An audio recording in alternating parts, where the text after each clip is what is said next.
So when you purchase the Reading Gym Parent Kit to work with your kids on their sounds, this is exactly what you get. You get a cute knapsack that the kids all love, and in this knapsack, probably the most important thing is the instructional chart.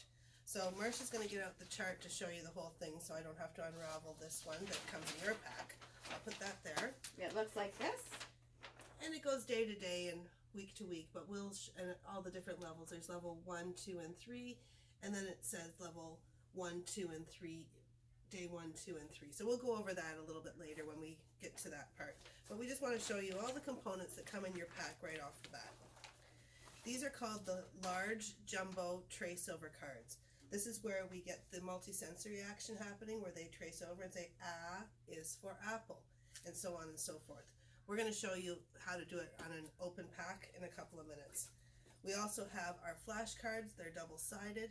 So this one is with the picture side, so it would be Z for zipper, and on the other side we have just the font where it's A for apple. Now you're going to notice that we're using the sounds a lot.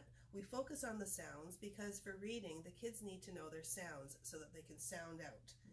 It's great. They have to know their letter names too, so obviously we're going to probably work on both, but our focus is at this point the sounds. And I just wanted to jump in and say these cards are great, both sets, because they're laminated. And double-sided. Both sides, both big ones and small ones are double-sided.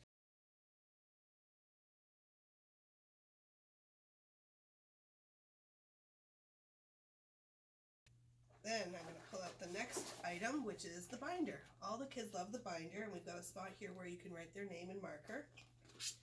And the first thing for the first day is the testing sheet. So we're going to use the font side, and we're going to be asking them, what letter is this? Do you know what sound it makes? And what I like to do is write down exactly what they say, because they learn so fast and you forget where they started from sometimes, and it's nice to look back and see how far along they've come. Some of the kids might say it's a number. They might say it's a 0 or it's a number 1. Some of the kids, if you say to them, what sound does this make? They'll say, ruff, ruff, ruff. Yeah, some animal style sound. The next thing after that, you get 5 testing sheets, so you can be testing them as you go, and it tells you on the poster exactly when you should be doing that. Then we have our printing sheets, where we like to have them start this at the starting spots and go around. You can see up here it's darker, and that's where the kids need to put their marker. So they're going to go down, up, and around. They start here and go around with their marker. So we do it with marker so that there's not a lot of erasing. It's not a high stress thing. It's Kids a fun activity, and it's a process. So it's not going to be perfect right off the bat. And we also have here where it says by myself with a little help, or for the little ones or the ones who are struggling with printing, it's hand over hand to help them get the right formation. So you get a bunch of those sheets. You get 17 of those. But we also have a dry erase sleeve, so if you want to use a dry erase sleeve, you can do that. We include a dry erase marker to help you with that. And then the next set is either with pencil printing or marker printing. So it still has the starting spot, but there's the dot to guide them through. And it's a progression. Yep, and then the hardest one is with just the starting spot, and that's to be done with pencil because there might be a little bit of erasing on that one. But we include an eraser, so that's okay. And we like to focus on the whole alphabet at once so that the kids can practice the whole entire printing of the alphabet.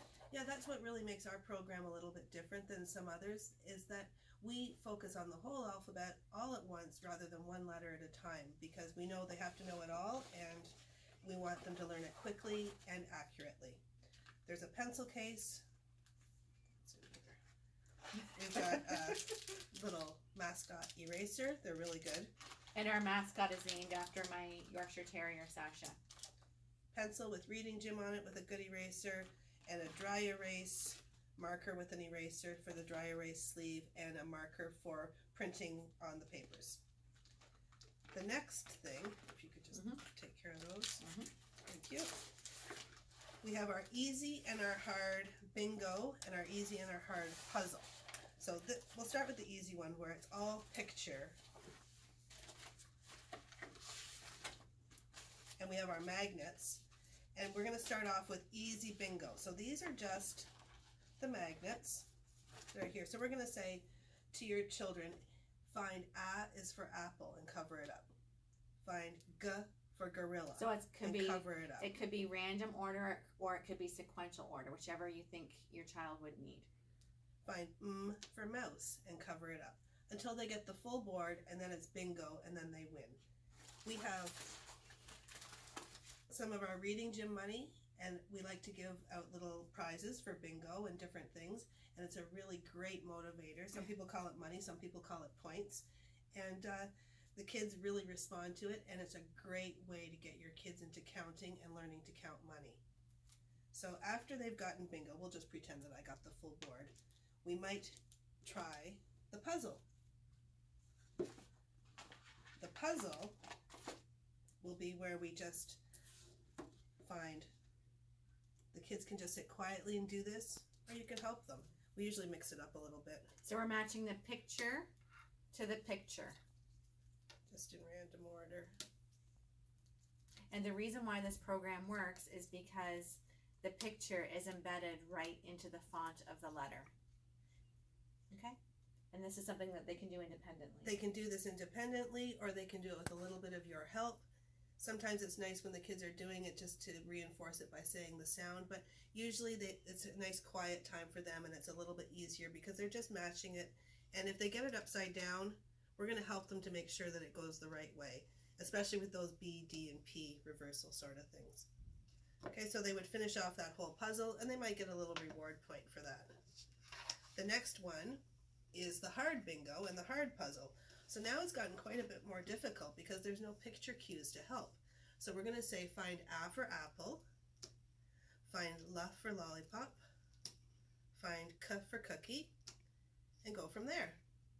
And once they get the full board, bingo! and then they get their money.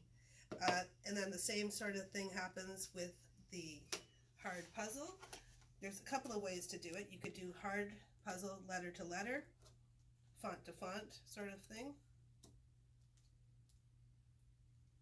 Okay, I think we got the idea. Yep, and then we could also try it if that's a little bit hard. We can do picture to letter, or vice versa. We could do the letter to the picture for the other one. So there's lots of different variations, but we're going to show you a little bit more about that later. This is just a quick overview. So can you just explain what's in their pencil case with the magnets then? In the pencil case with the magnets, there are the whole alphabet with the picture letters, the whole alphabet with the font letters, and 26 of the brand magnets for the Easy Bingo, where the Easy Bingo is really fun for the kids because we're not asking them to tell us what it is. They're just identifying it, and then they're able to have a lot of confidence and gain confidence and strength with their reading skills. These would also be used for the hard bingo. So if you were to do bingo, you would say D for dinosaur, and then, or J for juice, for instance. It would just go like that for the bingo. And once they get the full card, bingo again. So, yeah. And this is what I mentioned earlier. The kids get a medal. I'm so excited. I'm going to open it up. And here's the medal. So after they finish the 30-day race, they get to become a champion and earn a medal. And that's it in a nutshell. So we're going to go into a little bit more detail with how to work the components, and that's what we have for our Reading Gym program.